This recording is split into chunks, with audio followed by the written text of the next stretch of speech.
살펴볼 하나님의 말씀은 예수님께서 공생애를 시작하시기 전에 광야에서 시험을 받으시는 장면입니다. 여기서 이제 시험이라고 하니까 우리 잠시 수학 문제를 조금 풀어 보도록 하겠습니다. 화면 한번 띄워 주시겠습니까?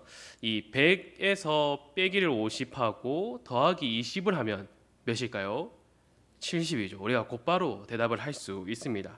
그러면 다음 문제를 한번 볼까요? 글자 잘 안 보이지만 이게 2022년 작년 수능 수학 문제라고 합니다. 이 마지막 30번째 문제인데 이 문제를 학생들이 적게는 5분 아니면 많게는 10분 동안 이 문제를 고민하면서 푼다라고 합니다. 그런데 저는 이 문제를 보면은 1분도 채 안 걸립니다. 왜냐하면은 이 미적분이란 걸 배우지 않았기 때문입니다. 그래서 연필을 던지죠. 연필을 던져서 알지 않습니까? 던져서 나오는 숫자를 체크하고 그냥 넘어갑니다. 그러나 세상의 가치관에서 이 문제를 맞춰서 4점을 얻어야지 성공한 삶으로 한 발짝 더 나아갈 수 있다라고 말합니다. 그래서 많은 학생들이 5분에서 10분 동안 이 문제를 두고 깊은 고민 가운데 있는 거죠.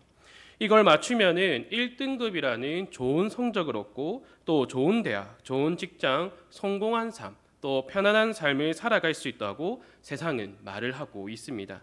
그리고 많은 부모들이 이러한 그 속삭임에 귀를 기울여서 자녀들이 편안한 삶을 살아가기 위하여서 끊임없는 지원과 또 정성을 다하는 모습을 볼 수 있습니다. 수많은 사람들이 이렇게 세상이 정의한 삶의 목적으로 달려가고 또 주어진 시험 앞에 여러 가지 또 고민들을 합니다. 그리고 그 고민을 포기한 사람들을 향하여서는 실패한 인생이다라고 말합니다. 특히 우리 그리스도인들을 향하여서는 어리석다라고도 말을 하죠. 그러나 우리가 조금 반대로 한번 생각을 해봅시다. 우리가 수학과 같은 문제 앞에서는 우리가 풀 수 없는 것이다라고 곧바로 포기해 버리지만 예수님의 말씀처럼 사람이 떡으로만 살 것이 아니요 하나님의 입으로부터 나오는 모든 말씀으로 산다라는 그 말씀을 들으면은 우리는 어떻게 반응합니까? 우리는 그 말을 듣고 곧바로 포기하는 것이 아니라 고민합니다. 하나님의 말씀으로 산다는 것이 무엇인가? 그러면 그 말씀을 우리가 얻기 위해서는 어떻게 해야 하는가? 하나님께 기도하면서 그 뜻을 알려달라고 오랜 시간 동안 우리가 그것을 붙들고 고민한다라는 거죠. 그리고 그 고민 끝에 우리는 아멘이라는 답을 써내게 됩니다. 그러나 세상 사람들은 고민도 하지 않고 이 문제에 있어서 포기한다라는 거죠. 실제적인 예가 요한복음에서 나오고 있지 않습니까? 예수님께서 5천 명을 먹이시고 난 이후에 그 수많은 무리들을 모으시고 그들에게 말씀하십니다. 너희가 썩어질 양식을 구하지 말고 영생하는 그 양식을 구하라라고 가르치십니다. 영생하도록 하는 양식, 그 생명의 떡이 바로 예수 그리스도 자신이며 또 자신을 먹어라라고 예수님께서 이어서 가르치십니다. 이 말을 들은 유대인들과 또 여러 무리들은 욕하고 수군거리며 예수님을 떠나는 모습을 우리가 볼 수 있습니다. 그런데 그 말씀을 우리가 자세히 보면은 요한복음 6장 66절에 이렇게 적혀 있습니다. 그들이 잠시 예수님을 떠난 것이 아니라 다시 그와 함께 다니지 아니하더라 이렇게 기록하고 있다라는 겁니다. 그리고 제자들에게 너희도 떠나려고 하느냐라고 이어서 예수님께서 질문을 합니다. 이 말을 들은 제자들 중에서 베드로가 어떻게 말을 합니까? 주여 영생의 말씀이 주께 있사오니 우리가 누구에게 가오리까? 주는 하나님의 거룩하신 자인 줄을 믿고 알았사옵나이다 라고 고백을 합니다. 이런 베드로의 고백을 들은 예수님께서는 베드로를 칭찬하고 있지 않습니다. 예수님께서 하시는 말씀이 내가 너희를 택하였다 라고 말씀하고 계십니다. 이처럼 하나님께서 택하신 자들만이 신앙의 문제 앞에서 고민하고 또 고민할 수 있는 자들이고 하나님께서 택하신 자들만이 그 문제를 풀어갈 수 있는 자들이다라는 겁니다.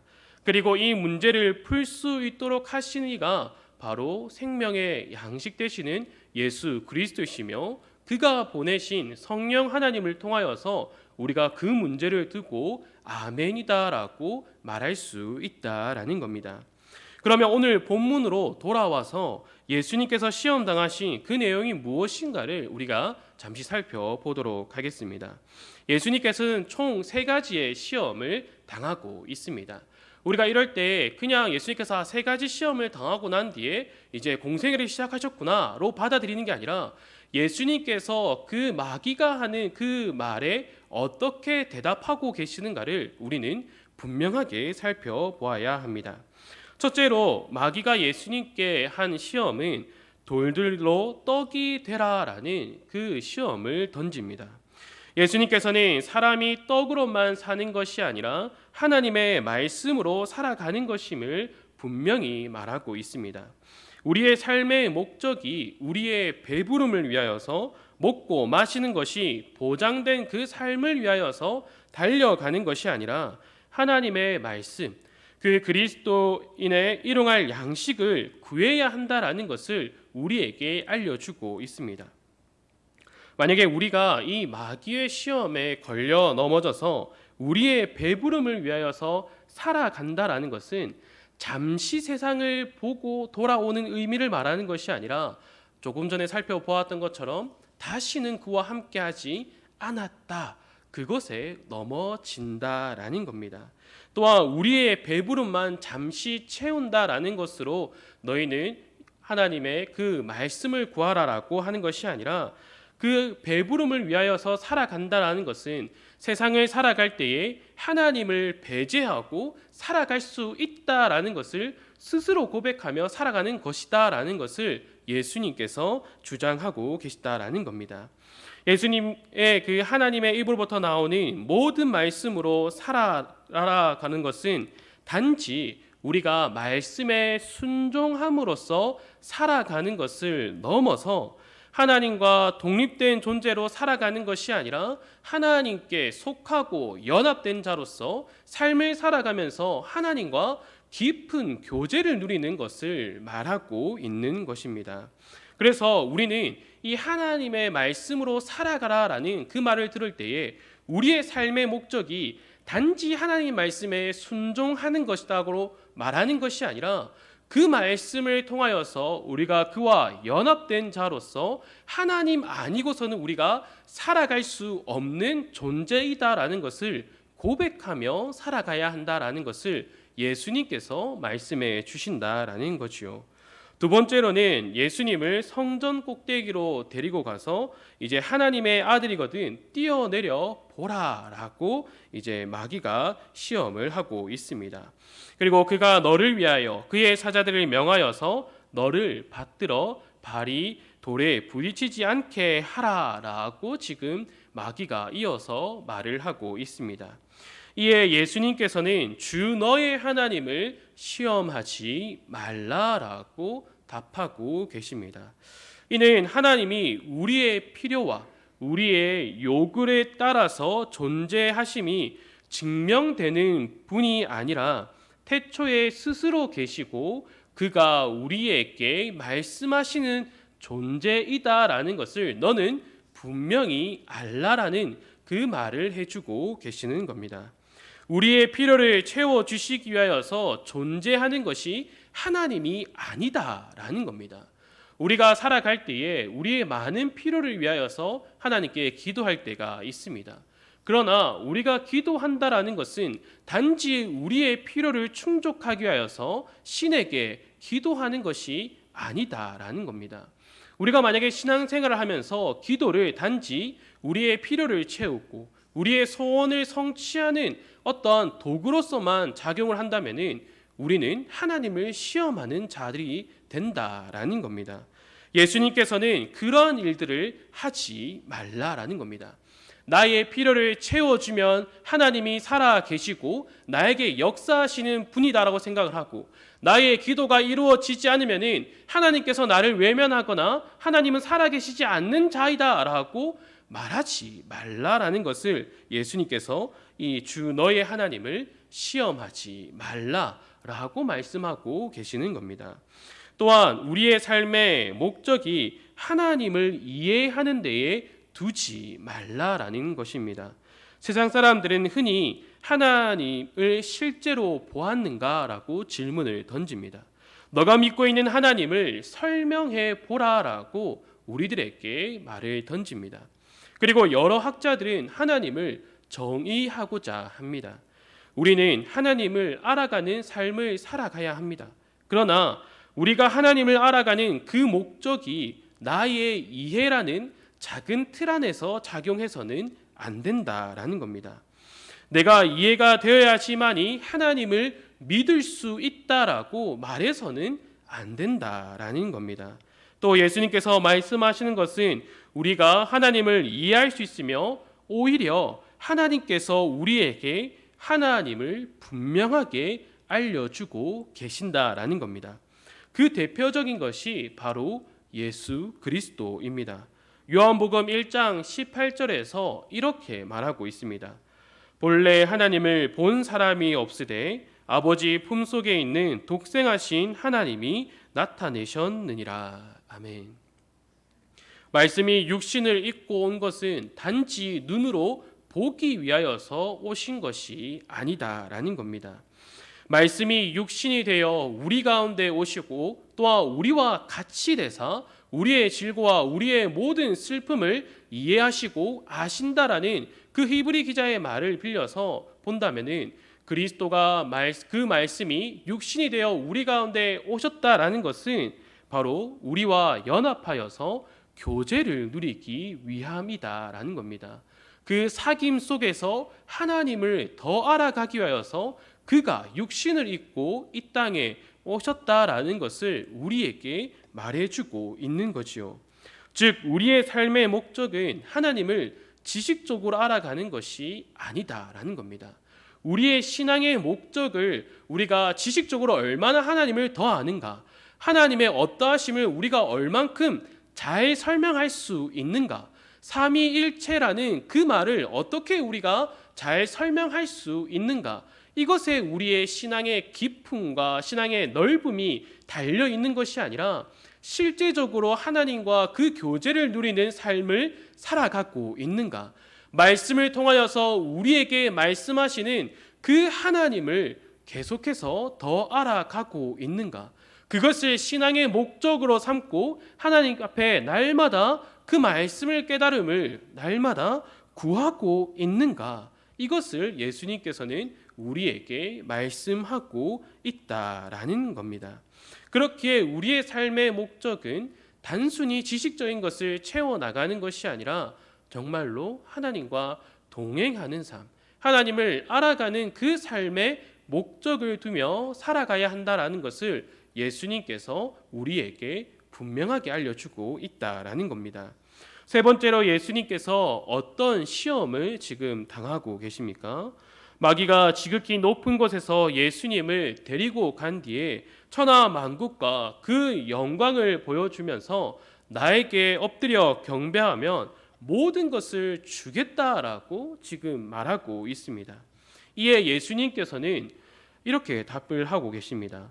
주 너의 하나님께 경배하고 다만 그를 섬기라 라고 말씀하고 계십니다. 어찌 보면은 동문서답하고 있는 게 아닌가 이렇게 생각을 할 수 있지만 이 세상에서 사람들은 돈이 많았으면 하는 소원을 가지고 살아갑니다. 그리고 돈을 많이 벌게 되면은 어떤 생각을 하는지 아십니까? 돈을 많이 가져보니까 돈보다 더 가치 있는 것이 이 세상에 존재한다라는 것을 깨닫게 됩니다. 바로 권력을 손에 쥐고 싶어 하는 거죠. 그래서 모은 돈으로 그 권력을 얻기 위하여서 노력합니다. 여러 가지 예술품, 그림이나 도자기를 이렇게 사서 모읍니다. 그리고 자신의 재력을 뽐내면서 그 권력을 얻기 위하여서 정치 유력가들에게 그 뇌물로서 이 예술품들을 건네주면서 자신에게 권력을 조금 달라라고 합니다. 그런데 예수님께서는 그것을 삶의 최종의 목적으로 잡는 것이 아니라 주 너의 하나님께 경배하고 다만 그를 섬겨라 라고 말씀하고 있다라는 겁니다. 세상 사람들은 이 마귀의 시험 앞에 고민하지 않습니다. 먹는 것과 마시는 것, 입는 것, 이것이 중요하죠. 의식주의 문제가 가장 중요하다라고 생각하고 또 곧바로 그것을 위하여서 살아갑니다. 그리고 이 세상의 중심은 자신이기에 자신이 이해하는 것만 받아들입니다. 자신의 그 생각 속에서 이해되는 것들만을 추구하고 살아간다라는 겁니다. 자신의 지식과 힘과 그 능력으로 세상 혹은 절대자를 정의하려고 하는 것이 이 세상 사람들이다라는 겁니다. 그리고 삶의 목적을 자신의 이름을 나타내기 위하여서 발버둥 칩니다. 호랑이는 가죽을 남기고 사람은 이름을 남긴단 말이 그냥 있는 말이 아니다라는 겁니다. 그러나 우리는 어떻습니까? 이 마귀가 내미는 시험 앞에 고민합니다. 이것이 과연 맞는 것인가? 내가 원하는 삶을 살아가는 것이 정말로 맞는 것인가? 내가 단지 이 세상을 살아갈 때에 나의 배부름만을 쫓아가는 게 진정한 삶인가? 내가 이 세상을 살아갈 때에 하나님을 찬양하고 그를 섬기는 것 말고 다른 것을 섬기며 내 이름을 높이는 것이 과연 옳은 삶인가에 대해서 고민한다라는 겁니다. 고민하고 하나님 앞에 나와서 하나님께 계속해서 그 말씀을 구함을 통하여서 기도하고 묻고 하나님께 뜻을 구하는 것이 바로 우리 그리스도인들이다라는 겁니다. 오랜 시간이 걸리더라도 세상 사람들과는 다른 답을 쓰고 정답을 맞추는 것이 바로 우리들이다라는 겁니다.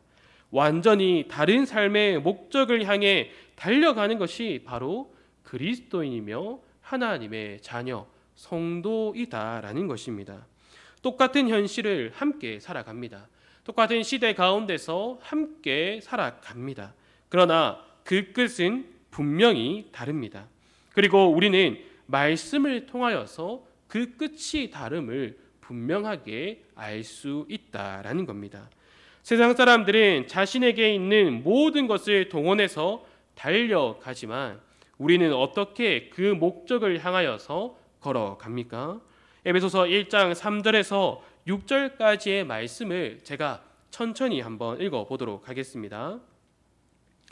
찬송하리로다. 하나님 곧 우리 주 예수 그리스도의 아버지께서 그리스도 안에서 하늘에 속한 모든 신령한 복을 우리에게 주시되 곧 창세전에 그리스도 안에서 우리를 택하사 우리로 사랑 안에서 그 앞에 거룩하고 흠이 없게 하시려고 그 기쁘신 뜻대로 우리를 예정하사 예수 그리스도로 말미암아 자기의 아들들이 되게 하셨으니 이는 그가 사랑하시는 자 안에서 우리에게 거저 주시는 바 그의 은혜의 영광을 찬송하게 하려는 것이라. 아멘.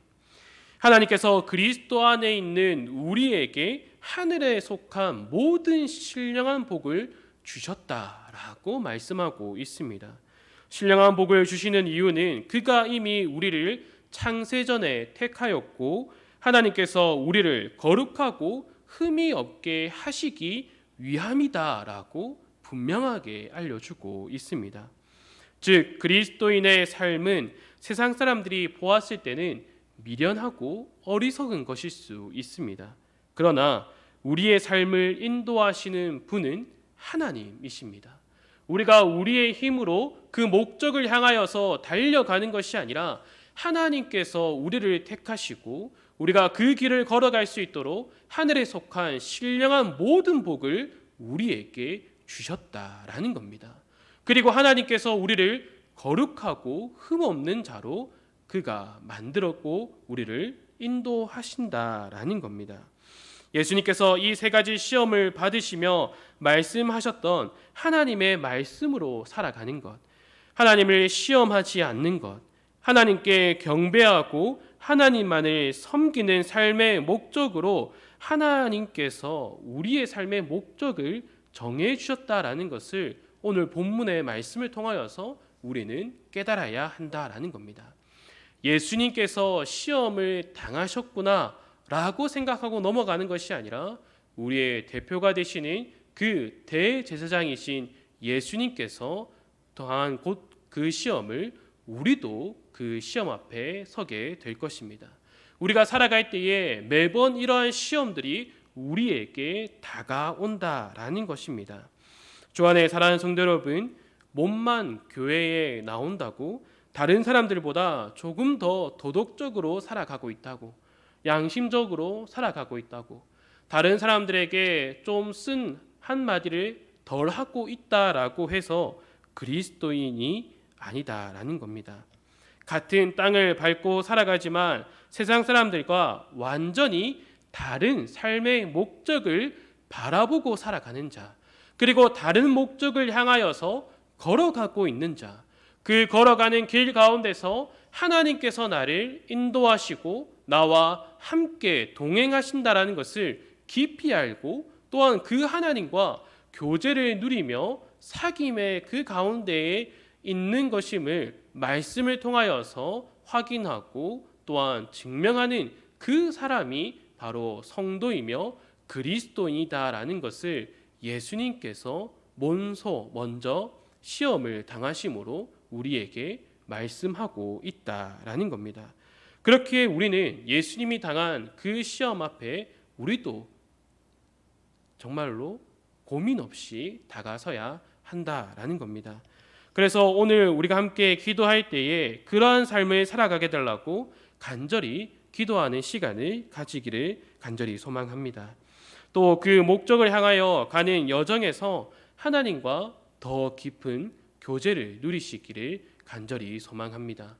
그저 살아가는 것이 아니라 그저 내 힘으로 지친 몸을 이끌고 그 믿음의 삶을 살아간다라고 고백하는 것이 아니라 하나님께서 오늘도 지금 이 시간도 나를 인도하고 계시는구나, 나와 함께 하시는구나를 깊이 깨달음으로써 기쁨과 즐거움을 누리는 우리 모든 성도들이 되기를 간절히 소망합니다.